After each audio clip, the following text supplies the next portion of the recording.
넓은 길로 가면서도 망하지 않고 생명을 얻는 방법은 없을까요?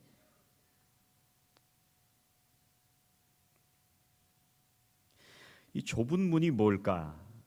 요한복음 10장 9절에서요, 주님은 이렇게 말씀하십니다. 내가 문이니 누구든지 나로 말미암아 들어가면 구원을 얻고 또는 들어가며 나오며 꼴을 얻으리라. 문은 예수님입니다.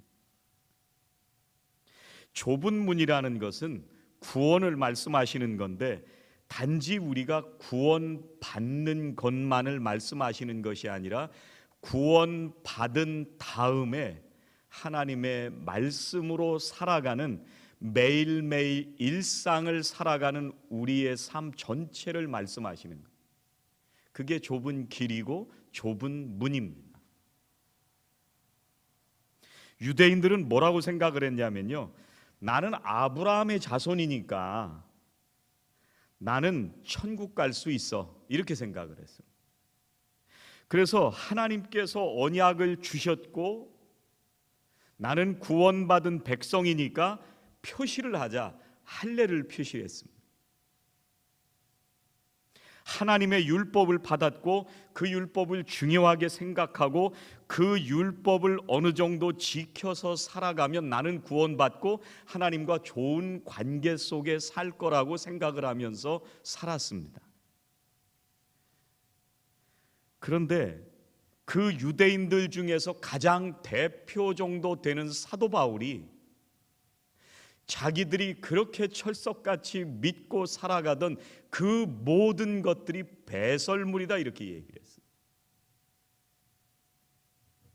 빌립보서 3장에서요, 사도 바울이 누군지를 얘기합니다. 나는 태어나서 8일 만에 할례를 받았고요, 이스라엘 사람이고 나는 베냐민 지파다, 양반 지파라는 얘기예요. 나는 히브리인 중에 히브리인이고 나는 율법을 잘 지키는 바리새인이다. 더더군다나 나는 그 어떤 사람보다 열심히 나는 율법을 지키는 사람이다. 그런데 바울이요, 예수님을 만나고 나서 뭐라고 고백을 하느냐면요, 그동안 내가 좋다고 생각하던 것들을 예수를 믿고 난 다음부터는 모든 게 다 쓸모없다, 배설물 같다. 나한테 있어서 제일 중요한 게 뭐냐면 내 인생의 주인 되시는 예수 그리스도를 아는 것이 제일 중요하다고 고백합니다. 그리고 나서 사도 바울은 구원받은 이후에 살아가는 그리스도인으로서의 삶을 살아갈 때 좁은 길을 살아갔습니다. 여러분, 우리는 예수님을 믿으면요, 구원받는다는 것을 잘 알고 있습니다. 예수가 없으면 구원이 없다는 것도 잘 알고 있습니다. 복음이 없으면 구원이 없습니다.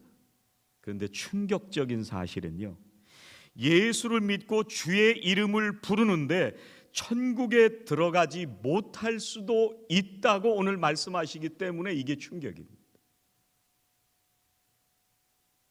오늘 말씀 뒤에 7장 21절부터 23절에 뭐라고 말씀하시냐면요, 나더러 주여 주여 하는 자마다 다 천국에 들어갈 것이 아니요 다만 하늘에 계신 내 아버지의 뜻대로 행하는 자라야 들어가리라. 여러분, 충격이지 않습니까? 나는 예수 믿는다고 생각하면서 사는 사람들이 너무나 많은 이 시대 속에서 두려운 말씀이 아닐 수가 없습니다. 나는 예수 믿고요, 당연히 생명을 얻었다고 분명히 그렇게 믿고 살고 있는데 그렇지 않을 수도 있다고 예수님이 말씀하시는 거예요.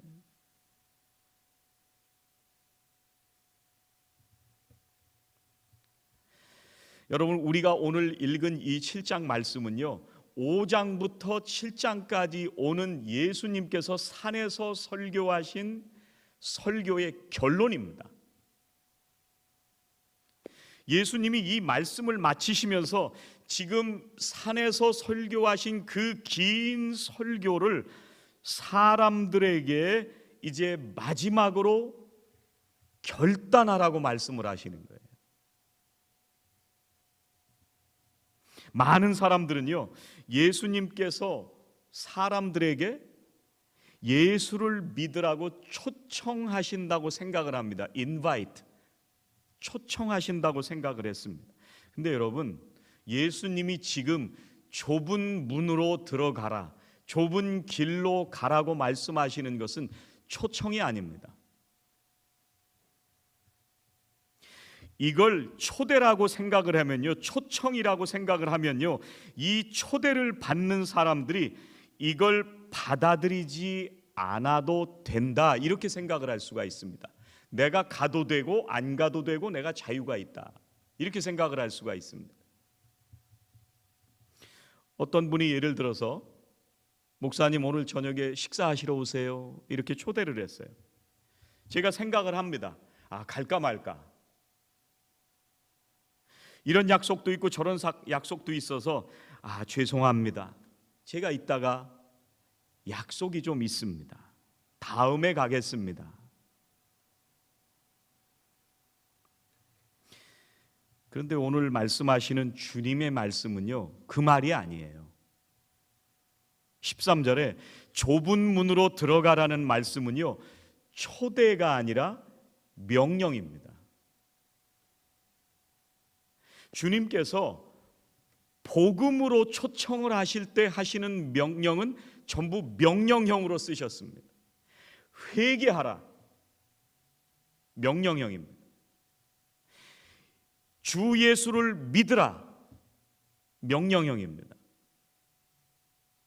이 말씀을 듣는 사람들이 그 명령에 따르지 못하면 죽는 겁니다.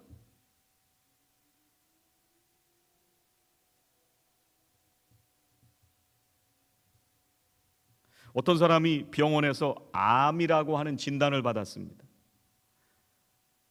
초기에 발견을 했습니다. 의사가 얘기를 합니다. 지금 당장 수술하면 사실 수 있습니다. 지금 수술하십시오. 그래요? 좀 생각 좀 해볼게요. 해도 되고 안 해도 되고가 아니에요.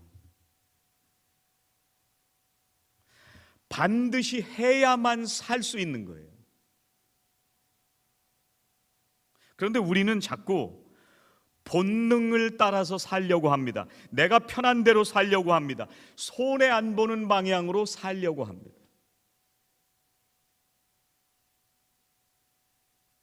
예수님께서 설교하신 모든 말씀은요, 두 가지로 정리를 할 수가 있습니다. 좁은 길, 넓은 길. 좁은 문, 넓은 문. 우리가 하나님 앞에 가는 길이 두 가지가 있는데요, 두 가지 방법이 있는데, 첫 번째 방법은 뭐냐면 나의 행위를 통해서 가는 겁니다. 내가 착한 일을 하고, 내가 열심히 노력하고, 내가 의롭게 살아가고, 내가 구제를 열심히 하면 하나님 앞에 갈 수 있다, 이렇게 생각하는 방법입니다. 두 번째 방법은 어떤 방법이 있느냐면요, 하나님, 나는 아무것도 할 수 없습니다. 내 속에는 하나님을 기쁘시게 할 수 있는 것이 아무것도 없고, 하나님의 자비와 사랑이 아니면 나는 하나님 앞에 갈 수가 없습니다. 하나님, 나를 구원해 주십시오. 이런 방법이 있어요. 지금 예수님께서 하시는 말씀은요, 믿는 사람과 믿지 않는 사람에 대해서 말씀하시는 게 아니에요. 나는 믿고 있다고 생각하면서 사는 사람들에게 향해서 하시는 말씀입니다. 진짜 구원을 받는 방법과요, 진짜 같은 가짜에 대해서 말씀하시는 거예요.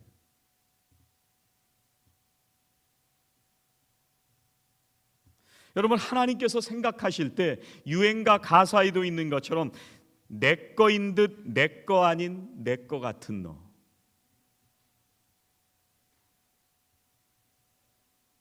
이거 분명히 예수 믿는 것 같은데, 내 거인 것 같은데, 내 거인 듯 내 거 아닌 내 거 같은 너.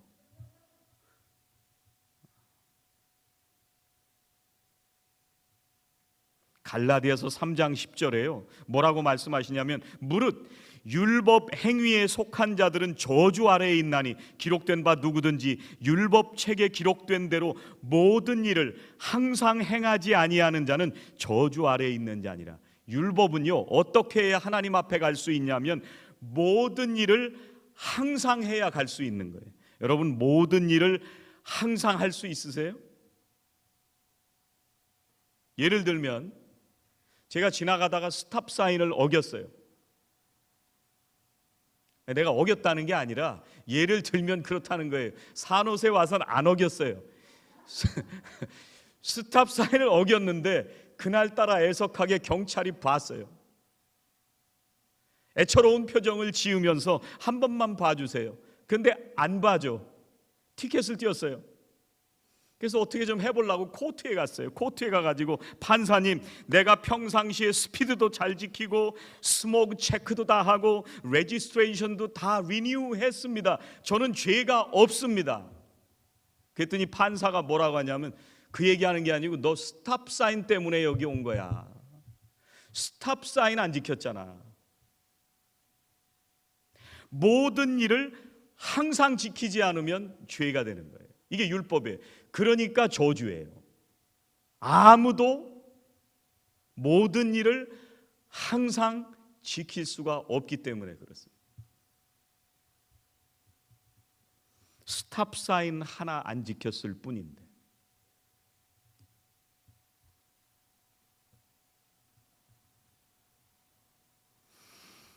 그래서 우리가요, 율법을 완전히 다 지켜서 구원을 받든지 아니면 온전히 하나님의 은혜와 사랑으로 구원을 받든지 둘 중에 하나입니다. 로마서 3장 20절은 이렇게 말씀하십니다. 율법의 행위로 그의 앞에 의롭다 하심을 얻을 육체가 없느니라. 예수님은요, 늘 바리새인들을 본받지 말아라 이렇게 말씀하셨어요. 인간의 노력으로 구원을 얻을 수 있다고 가르치는 그 유대교의 근본적으로 잘못된 것에 대해서 말씀하셨습니다.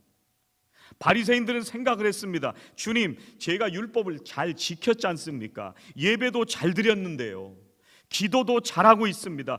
헌금도 잘 드리고 있습니다. 그런데 예수님께서는요, 이 유대인들이 인간의 행위로 구원을 받는다고 믿는 이 유대인들의 잘못된 확신이 그게 문제다.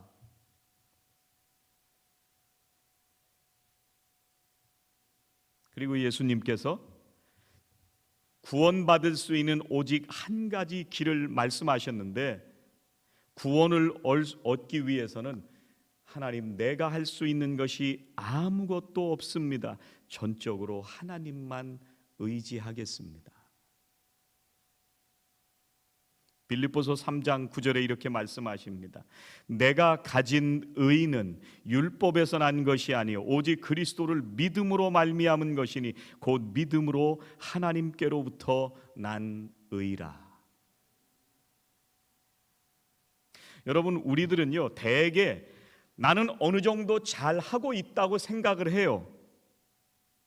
나는 지금 그래도 저 사람보다 나는 신앙생활을 잘 하고 있고 나는 지금 아무 문제 없다고 생각을 합니다. 그런데 여러분, 어쩌면 나는 내 자신이 지금 아무 문제 없이 잘 살고 있다고 생각하고 살고 있는 그 전체를 다 버려야 될지도 모릅니다. 어떤 사람들은 얘기를 합니다. 아이, 뭘 유난을 떨어. 다 좋은 게 좋은 거지. 누가 그렇게 사는 사람이 있어. 그냥 대충 하면서 교회 다녀. 그래도 별 문제 없어. 우리는 본능적으로 그렇게 생각합니다. 문제는요, 많은 사람들이 그렇게 생각하면서 산다는데 문제가 있습니다. 그래서 주님이 이 말씀 뒤에 나더러 주여 주여 하는 자마다 천국에 다 들어갈 줄로 생각하지 마라, 그렇게 말씀하십니다.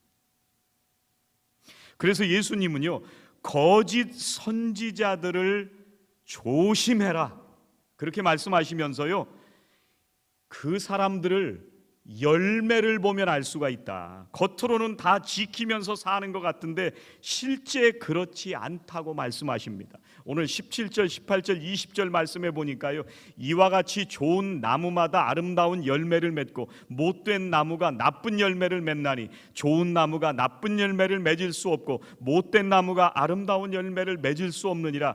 이러므로 그들의 열매로 그들을 알리라. 많은 사람들이 그 길을 갑니다. 교회 다닌다고 하는 사람들도 대부분의 사람들이 그저 그렇게 살아갑니다. 많이 가기 때문에 괜찮다고 생각을 합니다. 이게 얼마나 무서운 일인지를 출애굽기 23장 2절은 이렇게 말씀합니다. 세 번역으로 읽어드릴게요. 다수의 사람들이 잘못을 저지를 때도 그들을 따라가서는 안 되며, 다수의 사람들이 정의를 굽게 하는 증언을 할 때에도 그들을 따라가서는 안 된다.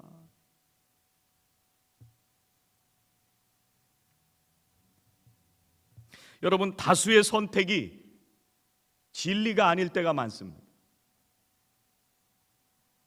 바리새인들이 그렇게 살았습니다. 뭐 이 정도 지키면 되지 뭐.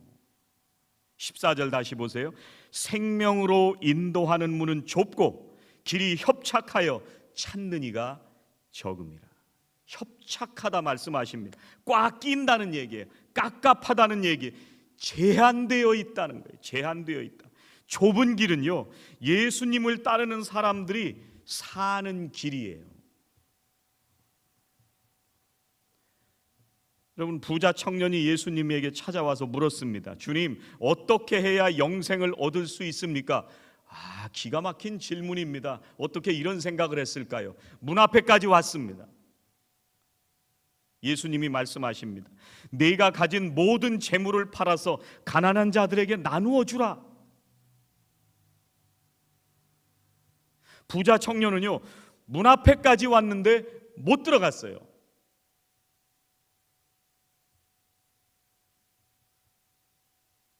아니, 예수님 무슨 말씀이세요? 돈을 버리라고요? 제가 주님이 말씀하시는 그 율법을 그동안 다 잘 지키면서 살아왔잖아요. 남들보다 저는 잘 살고 있습니다. 그런데 물질만은 안 됩니다. 나는 그걸 희생할 마음이 없습니다. 물질이 아니면은요, 저는 살 소망이 없고요, 나를 지켜줄 것이 없습니다. 저는 희생하기 싫습니다, 예수님. 근심하며 돌아갔습니다.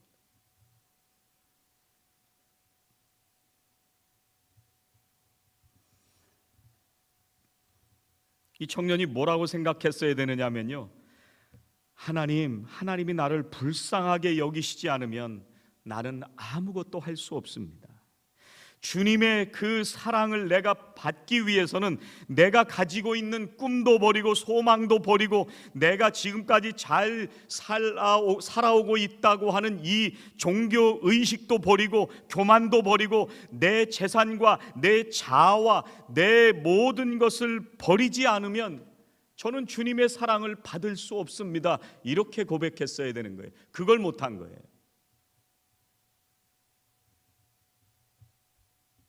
많은 사람들이 예수 믿으면서 이렇게 생각합니다. 나는 나쁜 일을 안 했어. 그래도 나는 교회 가서 찬양도 하고 주일날 빠지지 않고 예배도 드렸어. 내가 어려운 사람을 도우려고 헌금도 했어. 주님이 말씀하시는 것은 무슨 말씀을 하고 싶으시냐면요, 나쁜 일과 좋은 일을 말씀하시는 게 아니고요, 주님이 말씀하기를 원하시는 것은 내가 사는 가운데 아직 버리지 못한 것을 말씀하십니다. 만약에 예수님이 나쁜 일과 좋은 일을 지금 말씀하시는 거라면 누가 제일 잘 사는 거냐면 바리새인들이 제일 잘 산 사람들입니다. 부자 청년이 가장 잘 살아왔습니다. 근데 주님은 그 말씀이 아니에요. 주님, 저 지금까지 다 잘 살아왔잖아요. 봉사도 하고 헌신도 열심히 했는데요. 너 자존심 언제 내려놓을래? 주님, 저 예배도 잘 드리고 기도도 했잖아요. 근데 네가 항상 잘났다고 생각하면서 살잖아. 그거 언제 내려놓을래? 주님, 저 성경도 열심히 봤어요. 속회도 열심히 참석했어요. 빠지지도 않았어요. 근데 너 속회 식구가 힘들다는데 찾아보지도 않았지 않냐? 너 언제 갈래?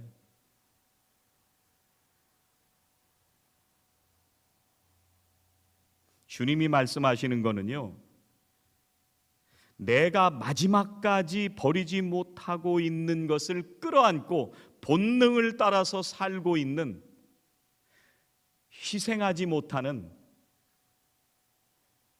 나를 말씀하시는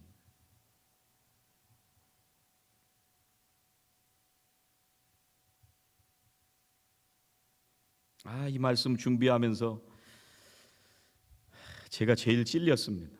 성도님들을 좀 신방해야 되는데 핑계 좋잖아요. 팬데믹인데 모든 사람들이 하는 말, 팬데믹인데 우리가 서로 피해를 주면 안 되는데 목사가 괜히 가서 옮기면 교회 큰일 나. 핑계 좋습니다. 이 말씀 준비하면서 제가 회개했어요. 야, 너도 그 핑계 대냐? 먹을 건 다 먹고 돌아다니면서 목사들 만나서 운동하고 네 할 건 다 하면서 신방만 한 거 아니야? 너 거짓 선지자구나.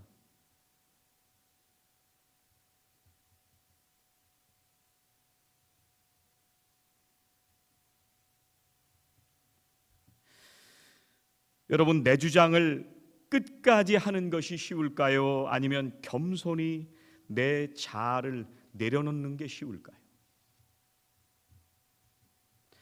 다른 사람을 비난하고 욕하면서 사는 게 쉬울까요? 아니면 존중하면서 따르는 것이 쉬울까요? 뭐가 좁은 길일까요? 내가 불평과 불만을 말하는 것이 쉬울까요? 교회를 위해서 충성되게 봉사하고 헌신하는 것이 좁은 길일까요? 나는 오늘 나를 희생하고 주님을 따르고 있는 게 무엇인가?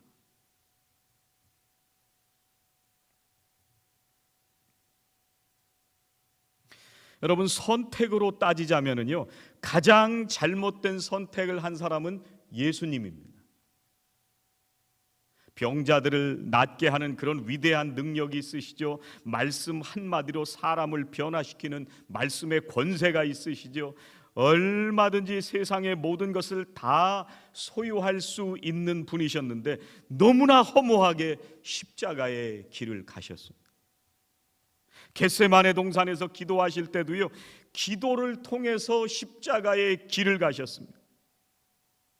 자기의 본능을 꺾고 하나님의 뜻을 따라가는 그 좁은 길을 선택하셨습니다.